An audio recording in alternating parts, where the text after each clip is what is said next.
Thank you for clicking this video and welcome to this channel. तो आज हम जो आपको बताने जा रहे हैं वो सेंटेंस इम्प्रूवमेंट है और ये विभिन्न कॉम्पिटिटिव एग्जामिनेशन जैसे कि bank PO, NDA, CDS, income tax, computer operator, ये कई सारे एग्ज़ाम में पूछा जाता है।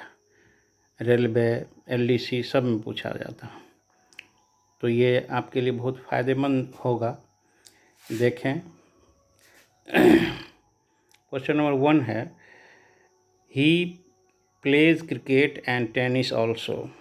यहाँ इसमें जो टेढ़ा अक्षर में है, जैसे यहाँ ऑल्सो टेढ़ा अक्षर में है, इसको इम्प्रूव करना है इसमें से जिससे होगा। अगर इम्प्रूवमेंट ज़रूरत नहीं है तो इसका आंसर डी होगा, नो इम्प्रूवमेंट।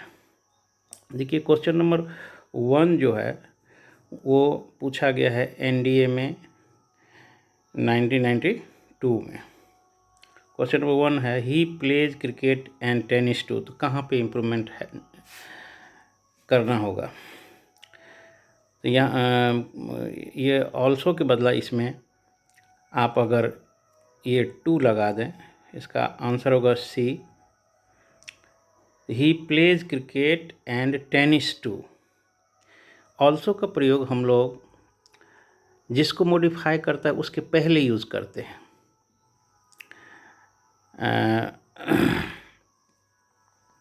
तो यहाँ पे टेनिस टू सही यूज होगा। वह क्रिकेट खेलता है और टेनिस भी, ये सेंस में इसका मीनिंग आ रहा है, तो यहाँ इसका आंसर सी होगा। क्वेश्चन नंबर 2,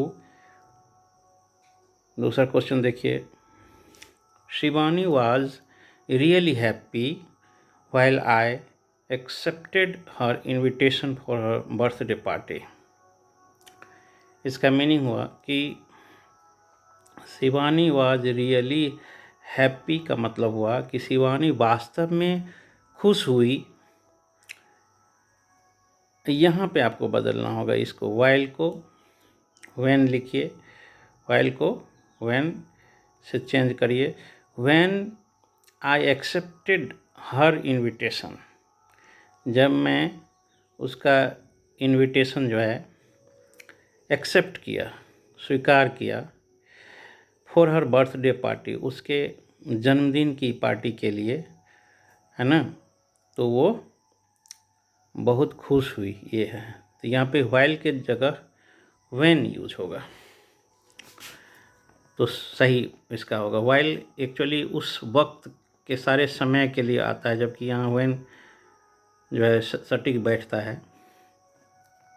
एक्सेप्ट किया, वो खुश होगी, ये सेंस में आ रहा है। Question number 3, the constable was a so big man that he could not run fast enough to catch the thief। यहाँ पे आपको देखना होगा कि ये जो स्ट्रक्चर बन रहा है ये सुनने में भी भद्दा लग रहा है। जब इस तरह का होता है तो उसका स्ट्रक्चर जैसे इस तरह से होगा, सो प्लस बिग। बिग मतलब यहाँ पे एडजेक्टिव होगा, सो प्लस बिग प्लस ए प्लस मैन यहाँ होगा, यानी कि नाउन। अगर यहाँ पे वावेल कोई नाउन में वावेल से शुरू होगा तो एन यहाँ होगा, तो सो बिग ए मैन इसका स्ट्रक्चर सही होगा, तो इसलिए ये सी आएगा इसमें। The constable was so big a man that he could not run fast enough to catch the thief. इतना विशाल बड़ा आदमी था कांस्टेबल कि वो तेज़ी से दौड़ नहीं पा रहा था, वो थीफ को, चोर को पकड़ने के लिए नहीं दौड़ सका। कुड नॉट रन फास्ट काफ़ी तेज़ नहीं दौड़ सका, टू कैच द थीप, चोर को पकड़ने। लेकिन ये स्ट्रक्चर आपको रखना है याद, सो एडजेक्टिव ए और एन नाउन, इस तरह से सेटिंग रहता है। Question number 4, I am use to hard work. यहाँ देखिए इसमें कह रहा है कौन सा इसमें से इम्प्रूवमेंट होगा, तो इसका आंसर होगा D, I am use to hard work. मैं कठिन परिश्रम का अभ्यस्त हूँ, ये सेंस में इसका मीनिंग आ रहा है, I am use to hard work.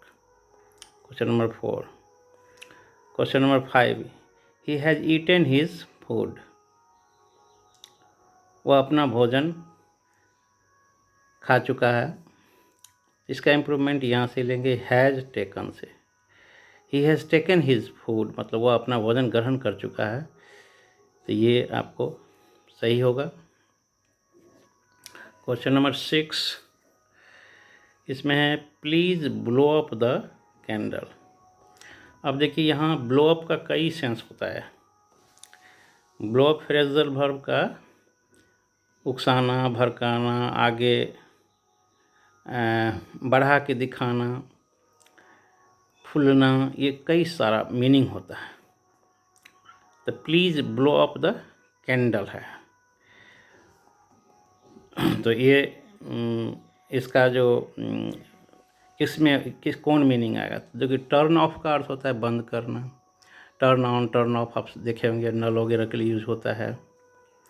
Blow out का अर्थ होता है बुझाना, टू एक्सटिंग्विश। अब पुट आउट माने होता है, पुट ऑफ का अर्थ होता है टालना। तो यहाँ पे इम्प्रूवमेंट कौन कर सकते हैं, किस क्या दे करके, तो मेरे ख्याल से ये ज़्यादा सटीक बैठेगा। ब्लो आउट द कैंडल माने कैंडल को बुझाइए, ये सेंस आप लगा सकते हैं इसे। टर्न ऑफ पुट ऑफ का तो यहाँ नहीं बैठता है, तो आप ये दे सकते हैं। इसमें थोड़ा सा ये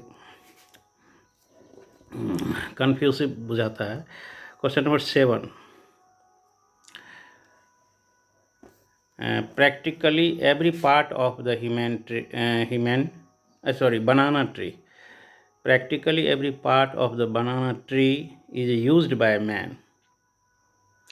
अब यहाँ पे आपको ध्यान देना है कि ये जो इटैलिसाइज्ड पार्ट है, इसमें कौन जो है क्या इम्प्रूवमेंट कर सकते हैं। तो पहली बात, आप ईच और एवरी का जो प्रयोग हम लोग देखते हैं, तो ईच का प्रयोग होता है दो या दो से अधिक में से प्रत्येक को बोध कराने के लिए, जबकि एवरी जो होता है दो से अधिक के लिए ही यूज होता है। तो यहाँ कोई इम्प्रूवमेंट की ज़रूरत नहीं है, क्योंकि यहाँ पे कह रहा है कि प्रैक्टिकली, व्यवहारिक तौर पे, every part of the banana, तो दो से ज़्यादा का ही बोध हो रहा है। Every part of the banana tree is used, माने केला के पेड़ का हर भाग का यूज आदमी द्वारा किया जाता है।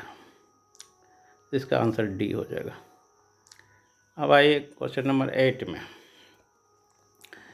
यहाँ पे दिया है let he and I work together. तो लेट के बाद ये जो है ही और आई, इसका ऑब्जेक्टिव कैसे यूज होता है। जैसे हम लोग कहते हैं लेट अस गो, तो वहाँ लेट के बाद वी क्यों नहीं होता है, अस होता है। तो यहाँ भी ही और आई के बदलाव में हिम और मी होना चाहिए, बी इसका आंसर हो जाएगा। Let him and me work together, उनको और मुझे साथ साथ काम करने दें, ये सेंस में आ रहा है। Question number 9, the customer said. The customer said मतलब ग्राहक ने कहा, please give me the another one. यहाँ देखिए लिखा हुआ है please give me the another one, ये टेढ़ा अक्षर में इटैलिसाइज्ड लेटर है, तो इसको सब्स्टिट्यूट करना है, इम्प्रूवमेंट करना है। तो देखिए द का सेंस जो होता है, जब दो चीज़ का के विषय में बताया जाता है, तो पहला के लिए वन और दूसरा के लिए द अदर लिखते हैं। तो यहाँ पे हो जाएगा द अदर वन, ये बी वाला द अदर वन, ये सेंस में आ रहा है, ये सही हो, ग्रामेटिकली सही होगा। Please give me the other one, कृपया दूसरा जो है वो मुझे दीजिए। उसके बाद क्वेश्चन नंबर 10 ये हो गया। क्वेश्चन नंबर 10 में है no sooner I saw the tiger then I ran away. तो इसका स्ट्रक्चर होता है, आप देखिए हो गया, no sooner did I see, ये बी नंबर इसका सही आंसर होगा। No sooner did I see the tiger, मतलब जो ही मैं बाघ को देखा, तो नो सूनर के साथ देन सही है। देन आई रैन अवे, त्यों ही मैं भाग गया, ये सेंस आ रहा है। इसका रियल स्ट्रक्चर ये होगा, no sooner did I see, इस तरह से नहीं लिखेंगे। Question number 11, the teacher has instructed all of us to finish the work by tomorrow isn't it. यहाँ देखिए ये इसको सुधारना। अब यहाँ पे हमको देखना, ये क्वेश्चन टैग है, तो यहाँ पे हैज है तो हैज यहाँ लिखना चाहिए, और नेगेटिव वर्ड नहीं है तो नोट लगना चाहिए। तो ये क्वेश्चन टैग सही है इसका, हैजंट सी, ये सही आएगा। तो 11 का हो जाएगा सी। यहाँ इजंट इट दिया, टीचर कोई निर्जीव चीज़ तो है ना जो इट प्रोनाउन लगेगा, या तो ही नहीं तो सी सही होगा, तो हैजंट सी सही है।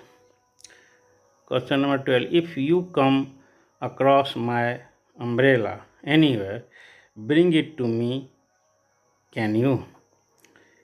यहाँ पे ये है, इसको हम लोग इससे करेंगे, विल यू होता है इसका।